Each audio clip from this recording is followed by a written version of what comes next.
El doctor Hawass, eminente egiptólogo, nos muestra en un agradable paseo por las ruinas de Giza una tumba magnífica, una tumba poco conocida, y al mismo tiempo toma particular empeño en recordarnos que las pirámides, que se apuntan a lo lejos, fueron construidas por el pueblo egipcio. Bien, esta indicación parece obsoleta, pero en el Egipto islamizado muy poca gente recuerda que esas ruinas que atraen al turismo, que se han convertido en una de sus fuentes de ingresos, fueron hechas por ellos mismos, por sus propios antepasados.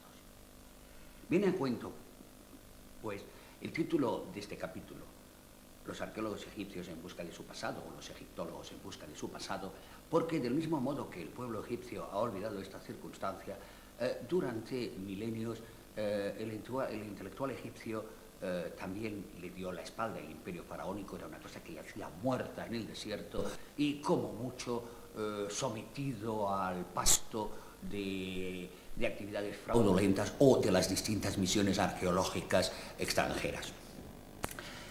Sin duda es importante que a partir de la llegada de Mariette, el doctor Ahmed Kamal se convirtiera en el primer egiptólogo egipcio de gran importancia. A partir de aquí, una generación de egiptólogos tomó las riendas tanto de la excavación como de la enseñanza. Otro país como Grecia, sometido igual que Egipto a depredaciones constantes, tuvo la suerte de contar con una ministra como Melina Mercouri, que hay que reconocer que de manera infructuosa, pero cuando menos voluntariosa, puso particular empeño en que el gobierno británico devolviese el friso del Partenón a Grecia, que es a donde pertenecía. Podríamos decir, parafraseando a un libro de cierta fama, que Nefertiti y muchas otras Nefertitis sueñan acaso con volver al suelo egipcio. Es posible que el primer paso para esta recuperación, si algún día se produce, sea que por fin la arqueología está en manos de egipcios, y de egipcios que funcionan admirablemente, como verán ustedes en ese capítulo. Muchas gracias.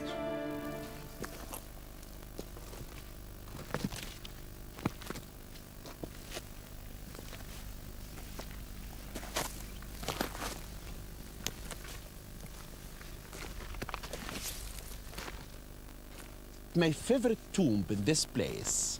It's a tomb that when we found it, De entre las 65 tumbas que se hallan en este lugar, la que yo prefiero es distinta a las demás porque está llena de color. Es sin duda la tumba más bella de Giza. Por eso, cuando descubrí esas pinturas y esas suntuosas escenas, yo me dije, es la Nefertati de Giza.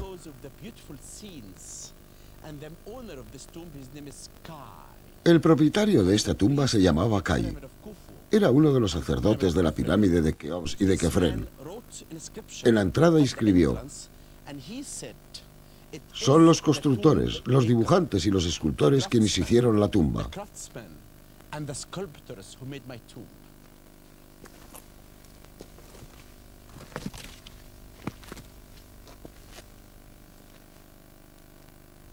Vengan conmigo y vean la impresionante tumba.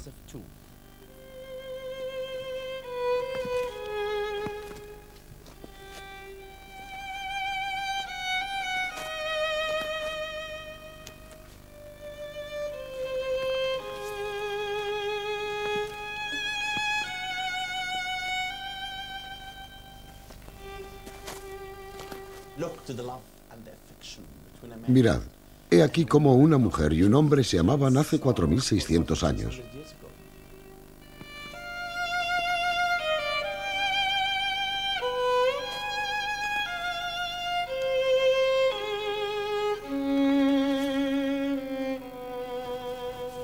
Director general de la zona arqueológica de Giza y Saqqara, el infatigable maestro Shai Hawass recorre la meseta de las pirámides. Desde hace 20 años acumula descubrimientos que han hecho de él un personaje muy mediático. En el transcurso de la temporada de 1997, el arqueólogo descubrió un magnífico bloque de granito.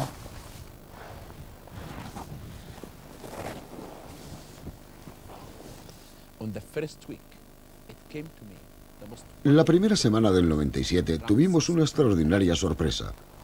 Ramsés II en Giza. Este rey está presente en todo Egipto excepto en Giza. Alrededor de las pirámides no se ha encontrado nada fechado en su época, pero puedes encontrarlo en cualquier lugar de Egipto. En cualquier pueblo del Alto Egipto encontrarás una estatua de este rey, o encontrarás una piedra inscrita, o una capilla, o un templo consagrado a Ramsés excepto en Giza.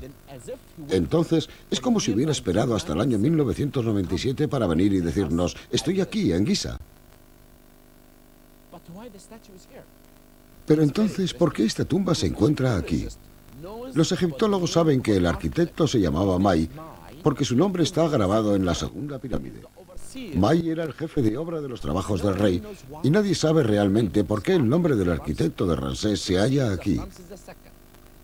Parece que Ramsés le hubiese dicho hace 3000 años, May, hazme una doble estatua, una de mi imagen y otra de la imagen de Dios. May era un poco perezoso y en lugar de desplazarse a Asuán para realizar ahí la estatua, encontró granito aquí, cerca de la pirámide de la reina Medcahuesa.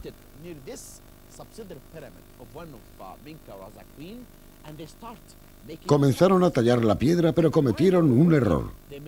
Partieron la estatua. Por eso la dejaron en este lugar.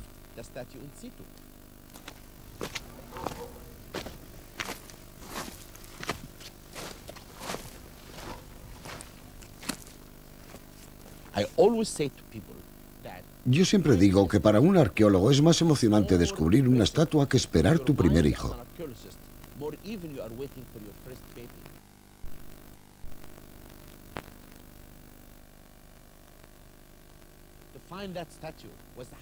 Encontrar esta estatua fue una felicidad absoluta. Me dio un vuelco el corazón.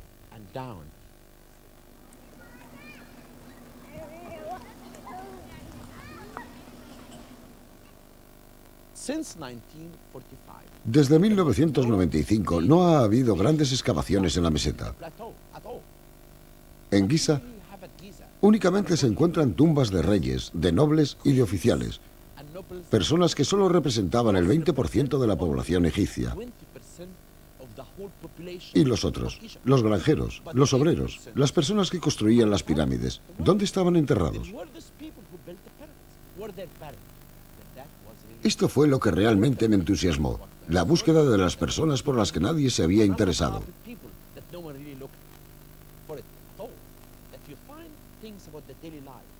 Encontramos rastros de su vida cotidiana. Comían pan, bebían cerveza, llevaban uniformes, se vestían con las mismas chilabas que hoy en día. Aún hay mucho por descubrir sobre lo cotidiano de la gente modesta. Estas investigaciones también han demostrado que los obreros de las pirámides no eran esclavos. Ellos eran enterrados cerca de las pirámides, construían sus tumbas para la eternidad. El estudio de los esqueletos que hemos encontrado es extremadamente revelador. Todos los obreros tenían problemas de espalda porque desplazaban masas enormes.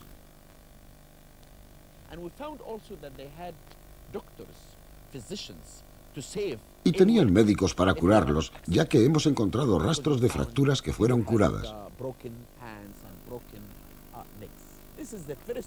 Y este ha sido el principal descubrimiento.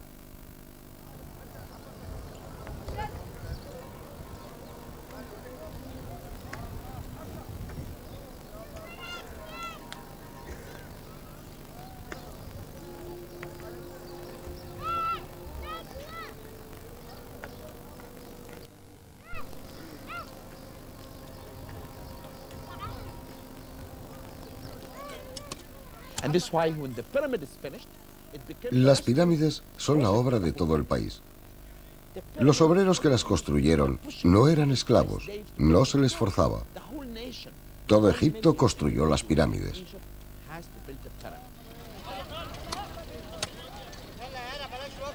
En las proximidades de los extrarradios de la ciudad moderna de Giza, día tras día, los obreros encuentran nuevas sepulturas. Hoy hay 100, mañana habrá 1000. Pasado mañana puede que 10.000, dice Sai Awas.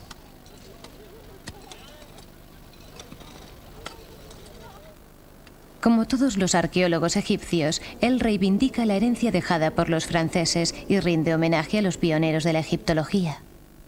People such as Mariette.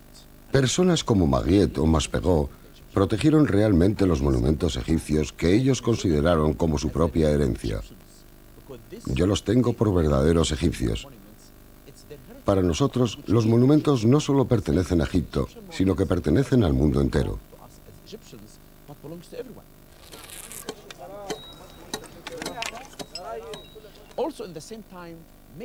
En esta época no había escuelas egipcias.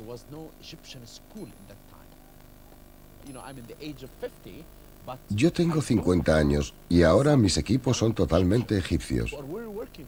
Los jóvenes que excavan conmigo dibujan la cerámica y las decoraciones. Ahora disponemos de todos los técnicos necesarios para que les formemos sobre el terreno.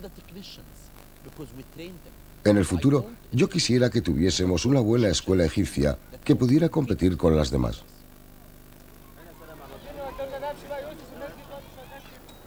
أشهد أن لا إله إلا الله أشهد أن لا إله إلا الله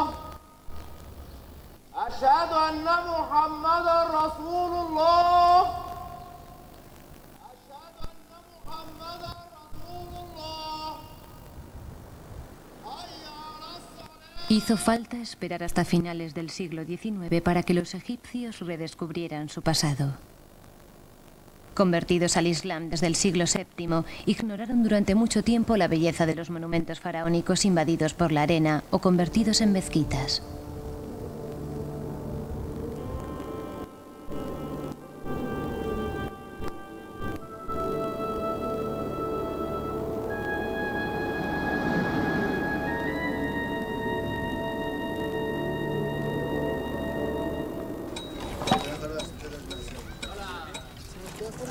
Gracias al genio de Champollion y de los primeros egiptólogos, el antiguo Egipto revive. Dejando primero al cuidado de los profesores extranjeros la explotación de los grandes descubrimientos, poco a poco los egipcios se apropian de su patrimonio.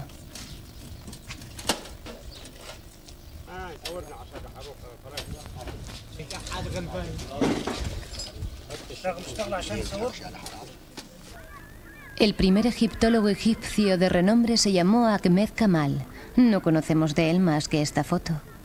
Él tradujo al árabe el catálogo del Museo del Cairo y se apasionó por la enseñanza. Murió en 1923, 2 días antes de su nominación oficial a la primera cátedra de la Universidad del Cairo.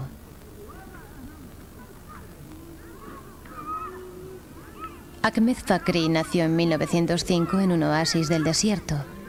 Orgulloso de su origen beduino, recorrió las pistas del desierto y descubrió los vestigios de una ciudad inmensa en el oasis de Dakhla, lejos del valle del Nilo. Su coetáneo, Labi Bashi, tocó todos los campos de la egiptología y dejó una obra inmensa.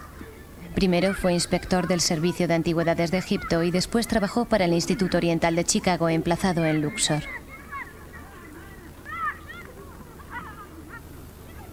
Por último, Gamel Mokhtar desempeñó un papel importante en el salvamento de Nubia. Supo litigar en el seno de la UNESCO en favor de la causa de los monumentos amenazados por la presa de Asuán. Hasta su muerte en 1997, permaneció cara al mundo como un gran embajador de la cultura egipcia. La memoria de estos hombres ilustres planea sobre los grandes parajes y las excavaciones se prosiguen de generación en generación. Así, el desenterramiento de la Avenida de las Esfinges que une los templos de Luxor con los templos de Karnak comenzó en 1949. Fue el egiptólogo Zakaria Gonaim quien sacó de la tierra las 8 primeras estatuas, estas criaturas híbridas dotadas con la potencia del león y con el rostro del faraón.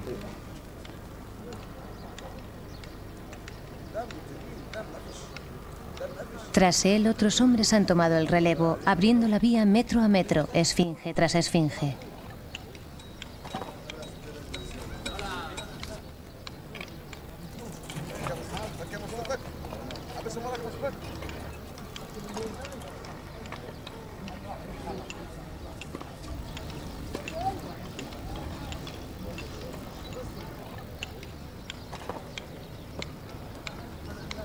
Último eslabón de esta larga cadena, Mohamed el-Shagir, inspector en jefe de las antigüedades del Alto Egipto, ha logrado reconstituir el trazado exacto de la avenida real erigida por Nectanebo, el último de los grandes faraones de Egipto. Llevado por la fuerza de la utopía, el arqueólogo ha jurado no detener las excavaciones antes de haber sacado a la luz todas las esfinges de Luxor.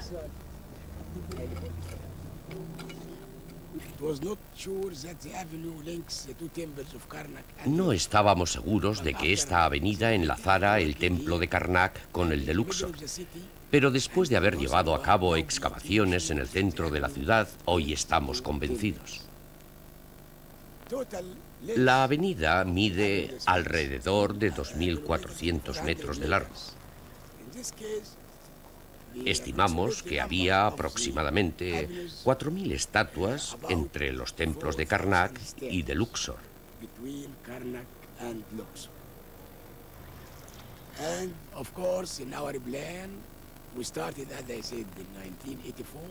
Los trabajos han comenzado en 1984 y no nos detendremos hasta haber despejado toda la avenida. En este momento excavamos en el centro mismo de la ciudad y después pasaremos al norte. Y de aquí a 5 o 6 años el trabajo estará acabado.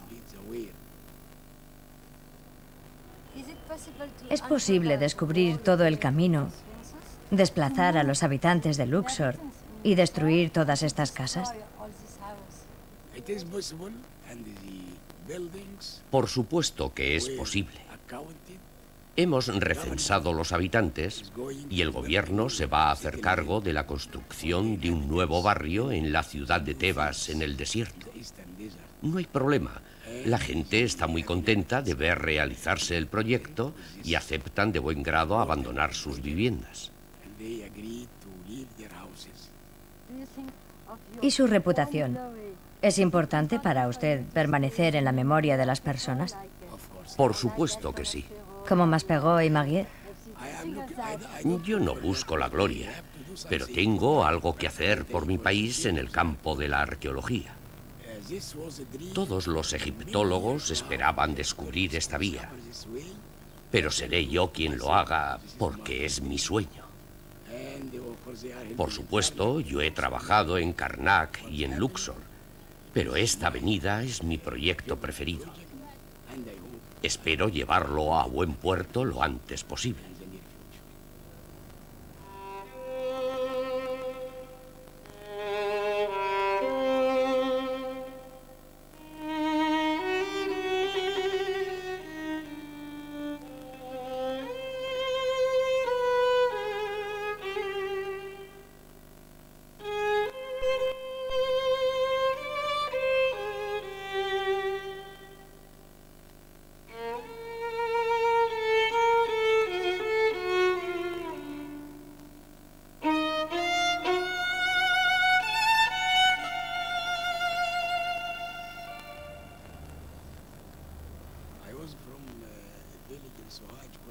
Yo soy de Goayaná, un pueblo de Soaya.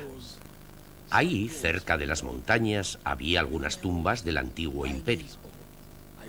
Fui con 9 años y recogí muchas piedras con inscripciones, fragmentos de alfarería, momias. Yo esto lo tenía muy presente en mi persona cuando entré en la universidad y elegí hacer arqueología.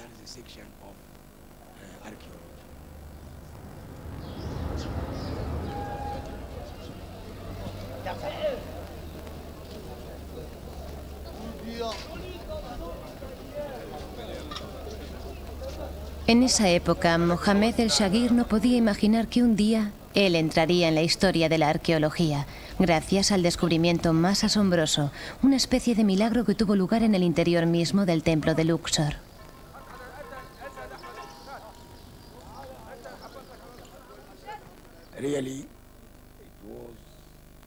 Fue una hermosa historia el descubrimiento del escondite de Luxor. Fue realmente extraordinario. El 22 de enero de 1989, el equipo trabajaba como de costumbre cuando un obrero encontró un pequeño trozo de piedra lisa. Yo fui al templo e inmediatamente sentí que había algo raro.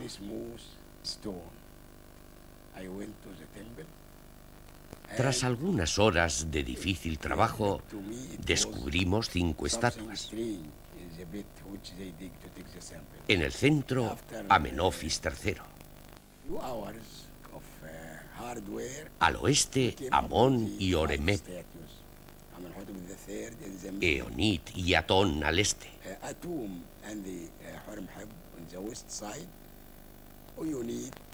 Estaban dispuestas con cuidado, como si se reconfortaran las unas a las otras.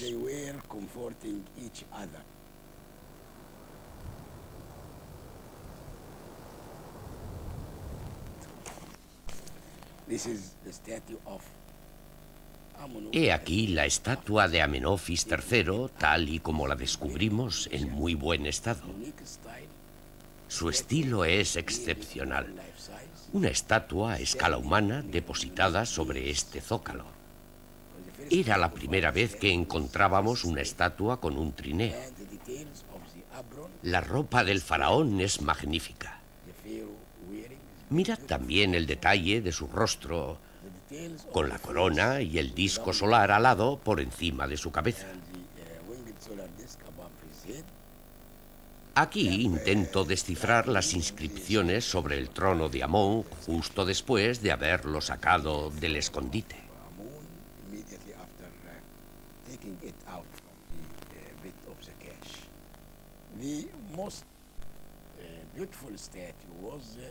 La más bella es la de Eonit, la diosa de Almanat.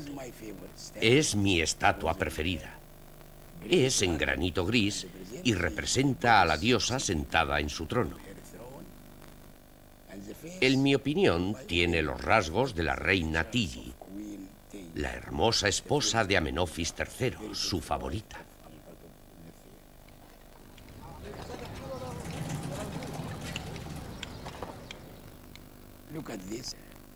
Mirad esto. Aquí nuestros obreros pasan una cadena alrededor de la estatua para sacarla fuera del agua.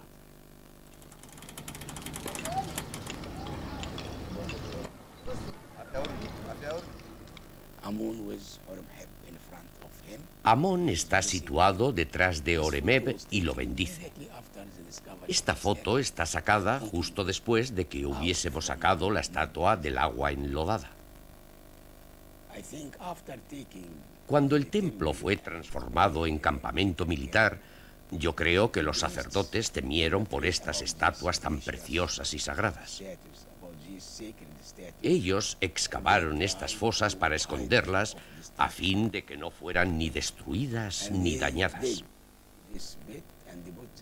Y ellos las depositaron cuidadosamente las unas junto a las otras.